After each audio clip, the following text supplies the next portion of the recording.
Hi, Jolie. Welcome to the show. I appreciate you being here. Good to see you again. This is Jolie Howard from La Voyage, the CEO. Very pleased to have you on this next episode, and looking forward to hearing all the wonderful stories and sharing any learnings with us. Great, thank you. Thanks for having me.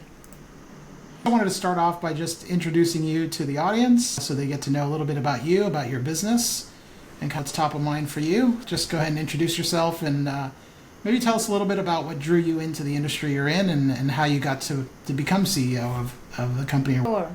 Um, I'm in the private aviation industry, and La Voyage is a platform where all the private travel activity take place under our company. So what we do at La Voyage is we from journey, the whole journey, starting from when they get out the door to the end. So it could be flying on business, flying on first class, or flying private, going to different places, or combination of those different way of traveling, and we handle from the beginning to the end. And the purpose of the trip can be many different reasons. For example, it could be on just simple on business or personal leisure, celebrations, special occasions, family gathering, whatever the occasions are, we handle every aspect of it. And we are headquartered in Hong Kong. This is not a very new concept in the industry, but it's relatively new under one total solution platform in Asia. So, and I think the vision for us to do it in La Voyage, because the organization started out about 10 years ago. And I become a shareholder and I actually invested in the business, and now I'm running it with a very good business partner, whom I've known for 25 years, Diana, and we have grown from the industry of private aviation in Asia. So I think during COVID, we have seen there's going to be a lot of changes, and also coming from our background is we also have seen SARS back in 2003 in Asia. We have seen what the pandemic looked like, and how the visibility of private aviation have grown. And I think very much in line with our forecast and projection that the business really have taken off, particularly also in mature market like the US and Europe for private aviation since COVID. So we feel that it's going to be a lot of changes in the travelers' behavior. The demand of people wanting to fly private or wanting to fly in a setting where it's less crowded, become very much in demand and in smaller groups. So I think if you look at a lot of the data right now, even people traveling used to travel in bigger groups, and now they prefer to travel in smaller groups. And therefore, these are the opportunity, how we can actually, take those with the timing, what product are we rolling out in order to enhance that experience and fulfilling those demands. So therefore, about 3.5 years ago, so I decided, to be doing this, and leaving my corporate job. I had, 25 years of working for aviation company, also in aviation financing and leasing space for quite a long time, and I have a very good understanding of the market in Asia. But I think since COVID, something new and something unique needs to happen. So we are looking at that opportunity at the time, and now we are transforming the organization into a total solution platform for private luxury travel. But you said you started off in corporate, right? So there's obviously a very different experience working with, well, first of all, working for someone else and actually being invested in a company, and you're focused on that with a business partner. Coming from corporate, you must have had some background that allowed you to kind of understand the space a bit, or what were the skills that brought you from corporate to this entrepreneurial sort of journey you're on now? Yeah, I think I had the opportunity. I started out from corporate, but because being in Asia and also in private aviation, I had quite lots of opportunity to actually help business build from zero, from ground zero up, in Asia. So therefore, I had that skill of establishing company with very little resources, while we had resources in other parts of the world, but it was not always put to good use or useful for this part of the world. So I think having come from that side, I had the real startup experience, and although I was employee, I think that's the very different position. But I was working, building those business as if they were mine, and I was building it just like an entrepreneurial person. So I think those skill set has helped me to take that step, and not afraid to take that step. And we'd spoken before about the difference in skill sets that you take from maybe a much larger organization to something that you're building from scratch.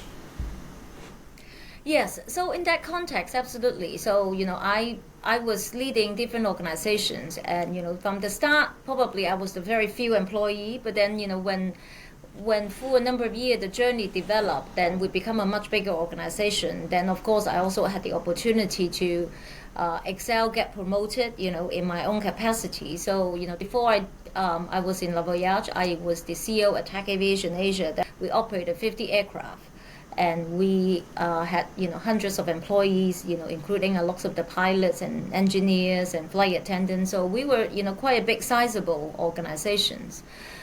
So being in the leasing business space, where of course I had to work with a very big leasing organization. So my experience has come from a very structured corporate, but I have seen I have seen the whole process and the journey, what it's like from a very beginning of an organization to when you grow bigger and you need more structure and standardized procedures in place. So I've had the pleasure and the opportunity throughout my career to see that through. So I think those give me a very good background to understand what it's like in the first few years, and what it's like after you put things in place, how you develop, and what procedure when you need to really start to standardize as your team grow bigger, and how you see you're going to build into different departments and see things grow.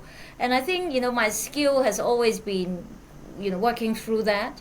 And once you get to very sizable, when you have thousands of employees, then you, or even hundreds, the skill set will be very different. The skill set of a entrepreneurial person compares to a CEO that running an organization and then further expanding with such a big infrastructure is a very different skill set for sure.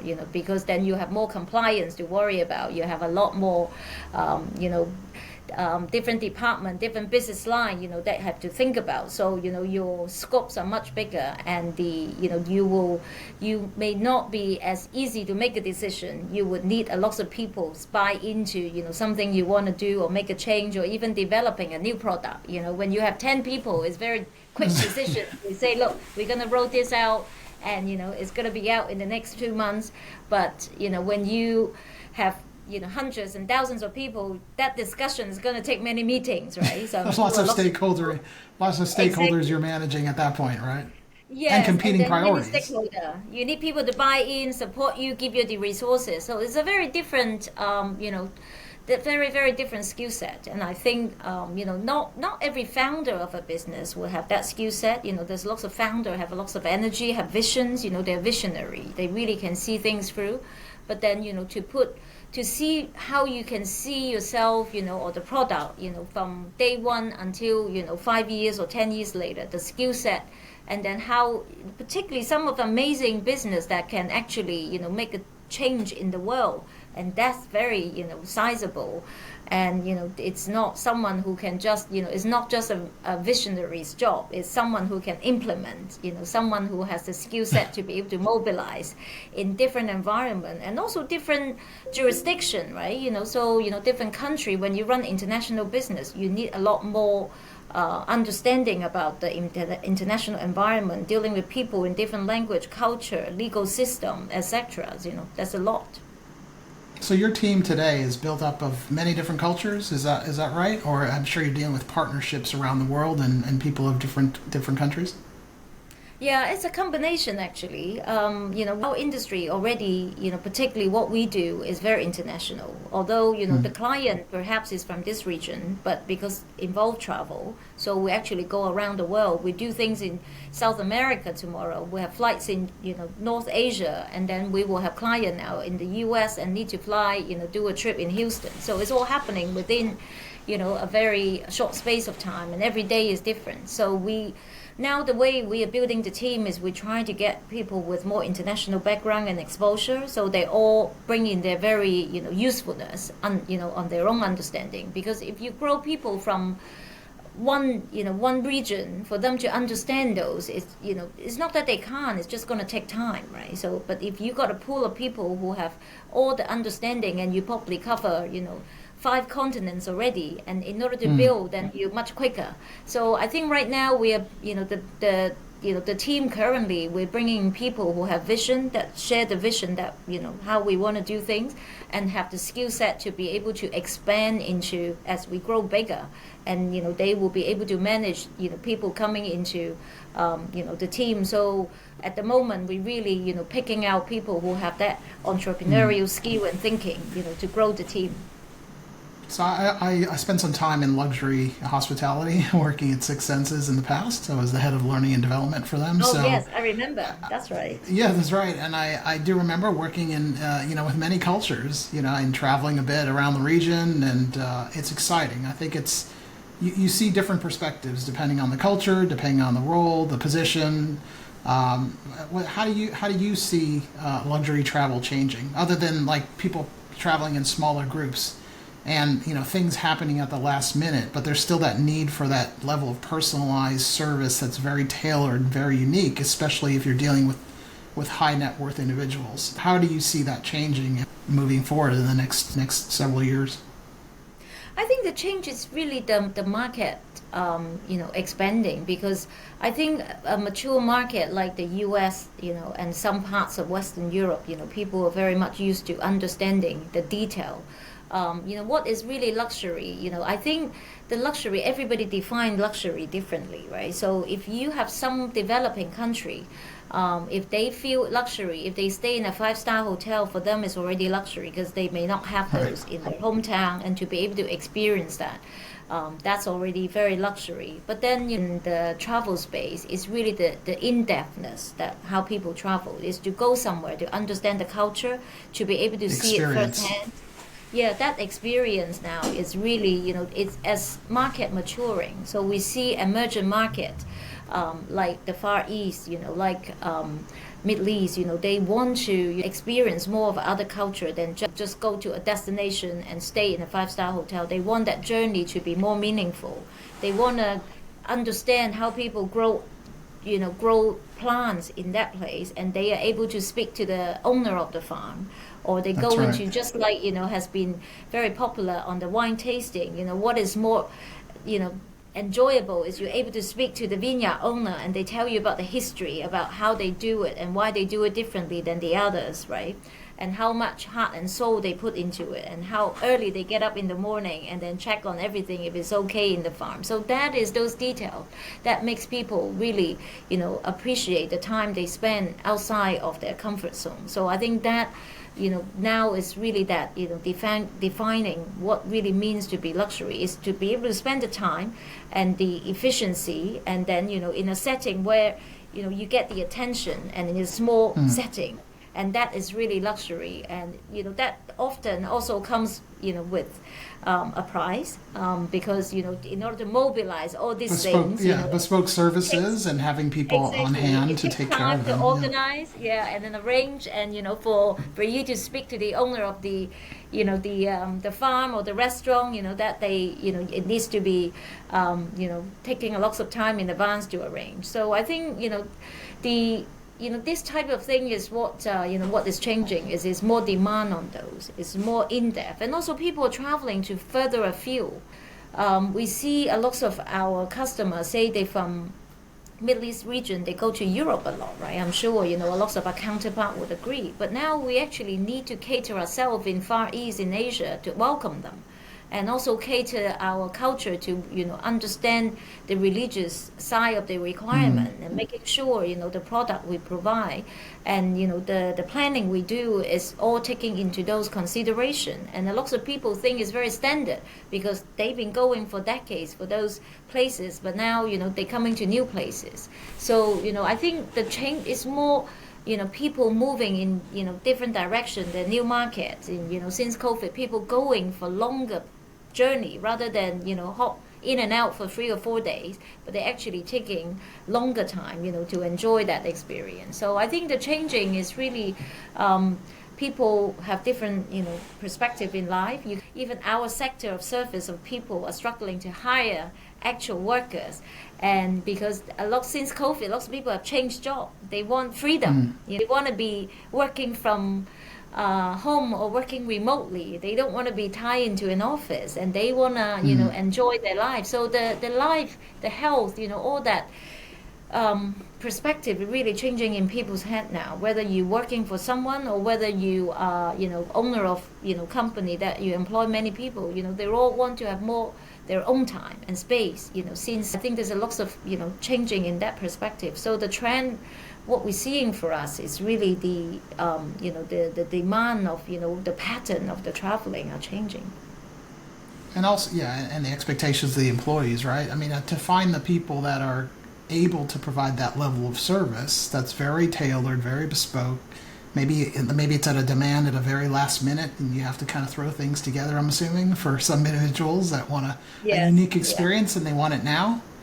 Finding those individuals that have that sense of service just naturally can be trained, but I think people that generally maybe come from a culture of more service-oriented minded, maybe be very better suited for that type of role or that type of business. Yeah, those quality always very important. However, I think we're not always at the opportunity where you can hire lots of those people, because again, people's perspective are changing.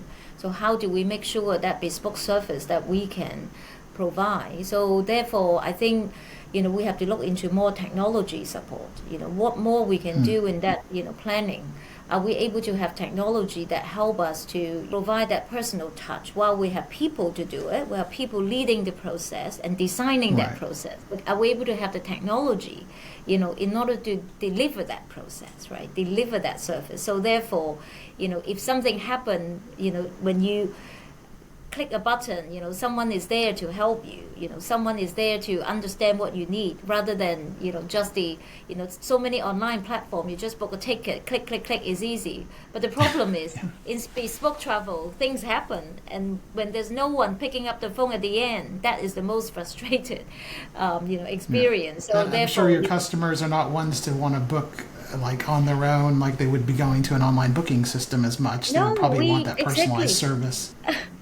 It's the online, OTA is very convenient if you just have one task. But once you have multiple tasks in the journey, I don't think those platform works. But I think then you need agency where we can provide that one-stop shop. However, we also can benefit so much in the process. For example, all the information in one to make it maybe we can connect to the service provider a little bit more, so we can actually see what's going on. Technology can definitely help us to make our process much more streamlined and efficient. When we have more connection, rather than a phone calling or manually done or having to call someone, it's if they have a system, we have a system where we can actually connect, and we can speak to each other, and we can actually initiate the process early on, where we can let the client know what's going to happen next. And if something has changed, your car is delayed, it's going to be coming 10 minutes later, so all this, I think right now there's so many different options of technology out there, but it's more like how do we pull all the different components together to make that journey, particularly for bespoke travel, to make that journey is really be assisted and supported by technology as well. So I think then, will really be helpful is we can alleviate some of the, the staff shortage, which is a big shortage right now in the travel and the hospitality industry worldwide, and also to be able to provide better process for training purposes as well. When we actually bring in people who are maybe new to this, but who have the passion for this, who enjoy traveling themselves, and lots of our staff actually enjoy traveling themselves. Therefore, they do lots of research and trying to understand, what are they providing to the customer. So I think technology definitely would help, and I would like to see that's more of those opportunity for us to deploy technology in order to make that journey very unique, bespoke, but at the same time also reliable than just doing it manually. So are you looking at AI as the theme of the moment? Everybody's thinking about how artificial intelligence is going to help businesses, and from your position as a CEO, like what priority do you put things in terms of, because you are in a very person to person type of business, where human relationships are very important, but you did say that technology at the same time can help the back office and help inform the customers when it makes sense to do so from a technology point of view versus a person-to-person interaction. Where do you place that priority of AI? Are you hearing other CEOs in the industry in hospitality talking about it in any way? Yes, definitely. I think the travel industry definitely talking about want more technology. I think it's improved quite a lot over the years, and it's one of very high priority for us for technology and AI. Is we constantly exploring what might be possible for us to do more. For example, in itinerary planning, what you would want to do, where you want to go to, what someone else, your even your family member, you want completely something very different. So how do we deploy technology where we can keep those customer relationship element and the profiling always updated and ready, available, and then we can push products to them, right? We can actually be a lot more proactive. So all those, if we can have more AI opportunity, I think that would be very helpful. It will save a lot of time, instead just for a customer service agent who as a person to memorize and remember everything. Of course, it's always nice to speak to someone familiar, but in order to handle more customer, and that's the scalability comes to a scale. business, which is very important.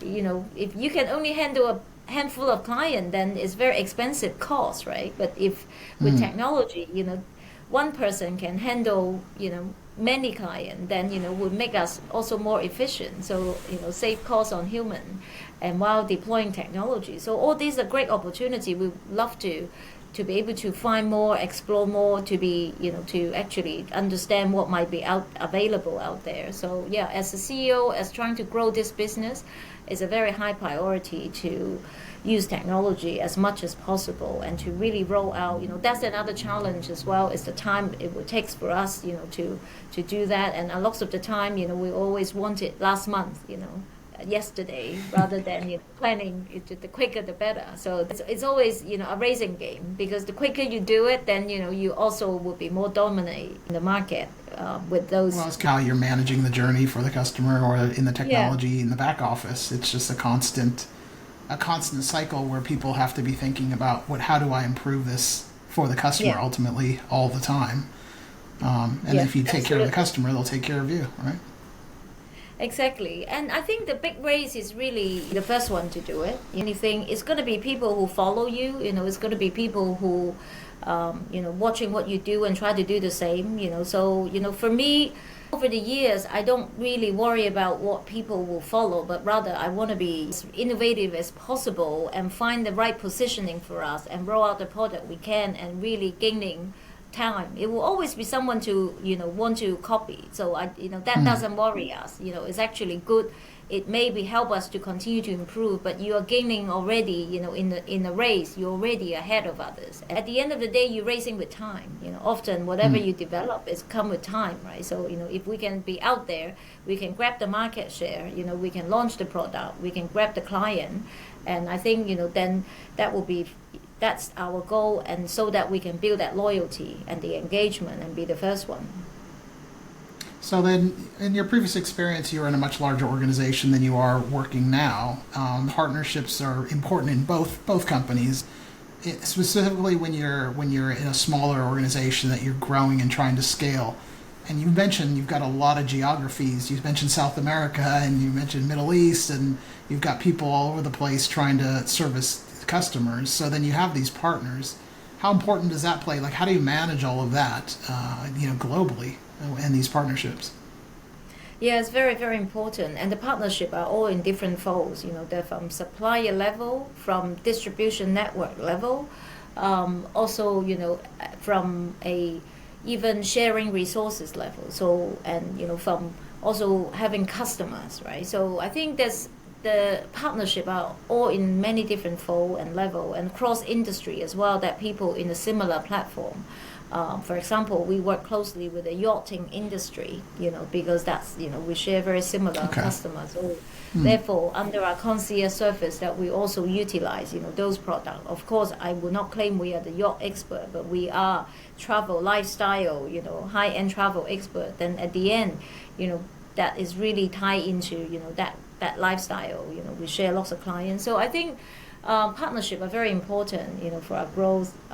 Particularly in the size we are, it's going to be, where we position ourselves in this region and how we see our client going into other regions. So supply is going to be very important, kind of partnership that will improve our buying power and everything.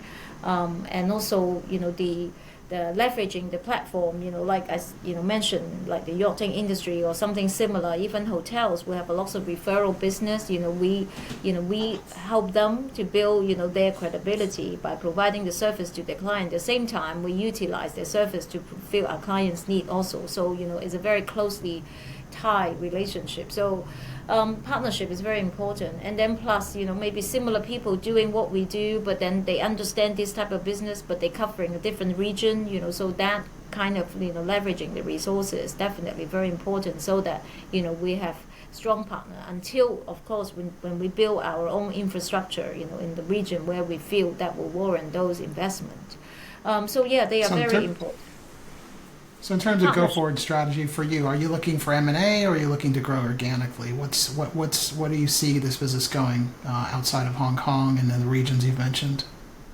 We have actually taken both steps. We have done certainly acquiring stake in certain key players where, for example, aircraft operator who operate planes for us, that we need someone, so we acquire a stake, so therefore we have much closer relationship. So those are the M&A opportunity, joint venture opportunity in for them to build out here in Asia Pacific.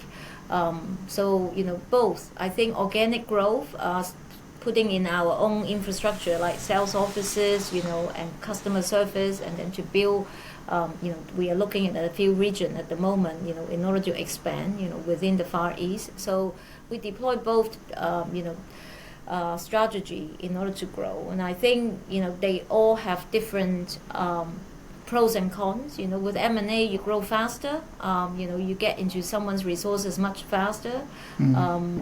But, at the same time, if you grow organically, then you can mold the culture as well. You can actually be a very reliable. You build the culture in that place with the right people. At the end of the day, we measure each region, quite differently, and then to see, also depending on the area of the services being provided is whether that works out to be. If we need to grab market share, M&A would really make sense for us, right? So it's the quickest way to grow, to make alliances or merging with another agency, and all those are on the horizon at the moment. But then organic growth for setting up our own infrastructure also on the horizon. So I think right now we're looking at all direction in terms of growth and in the targeted area. Do you see yourself acquiring your own fleets?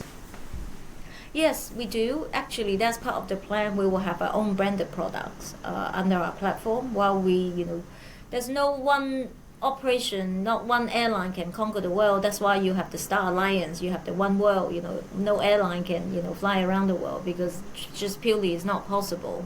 You can do as much as you can to control that side, but at the end, it will be traffic right issue. It will be restriction. Aviation is a very protected industry. When you go into most country, require local people have majority of the stake. So once you grow, you can only grow with alliances. Just like you have seen many big airlines have done that way. It's so that you have a higher engagement and you have more certainty on the service delivering, and they're gonna look after you because the partnership is stronger. So I think to answer your question is yes. I think there's a pros and cons in those, and I think the plan is so that we can be more relevant in much quicker time space. So therefore we have to look into M&A. M&A is definitely a very quick way for us to grow, and particularly outside of regions. Great.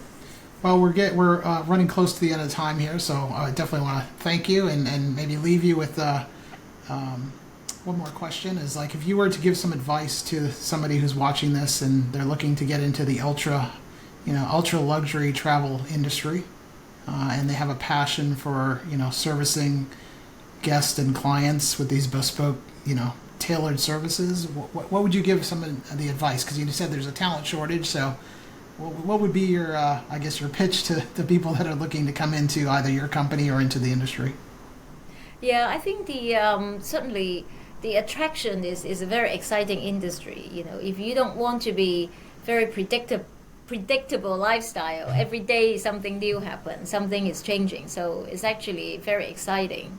And we have our airplane going to different places. You're learning new things, and in our industry, there is not one person who knows everything. So it's always a teamwork. So if you enjoy that environment, and even for me, I don't think just myself would really be gonna be able to do this without a very good team, because the team is very important. Everybody bring different skill set, and aviation or any travel industry or even in hotel, one person you can't make it work. It's always going to be a different, the reception, the housekeeping, keeping it clean, the chef is making That's the right. food beautiful, so the everything is teamwork. So if you enjoy a teamwork environment and you enjoy the excitement of learning new things every day, and your reward will be someone really appreciate those hard work you put in. We don't if someone we often say if client didn't complain is already a good day, right? In high-end service usually it's